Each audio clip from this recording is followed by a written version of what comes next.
Hello guys, আপনাদেরকে আজকে আমি দেখাবো সোনালী বন্দর। সোনালী বন্দর বিশ্বের ভিতরে 1 নাম্বার দেখতে পাবেন কাকইজান মিয়া কইমারির মাঝখানটায় আপনারা দেখতে পাবেন কাকইজান বড় পাড়া বললে সবাই চেনে।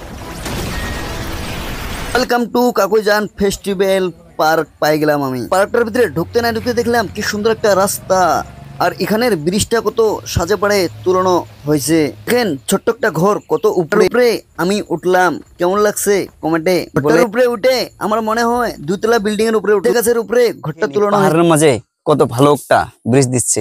আমার গ্রামে একটা ব্রিজ দিলে আমরা ব্রিজ দিয়ে হাইটে মনে হয় আকাশে একটা রামধেনু ফুটে আছে, গো গ্রিন।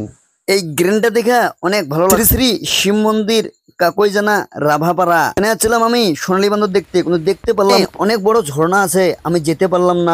আজকের ওয়েদারটা অনেক খারাপ, বৃষ্টি বৃষ্টি ভাব, কিন্তু যাওয়া যায় না। এটা দেখা অনেক ভালো, অনেক বৃষ্টি পড়তে আছে। আমি ভাবলাম ঘরটাতে ঘরের উপরের অংশটা দেখো কত ভালো লাগছে, আর ফ্যানও ঘুরতে আছে, আর এইদিকে বৃষ্টি ঠান্ডা ঠান্ডা। আমি ফ্যানটাকে দেখে দেখে বসে পড়ে জায়গাতে দেখতে আসলে অনেক ভালো লাগে। এখানে সোনালী বন্দর আমি দেখতে পেলাম না, আগে যাব দেখতে পারবো কিনা সোনালী বন্দর।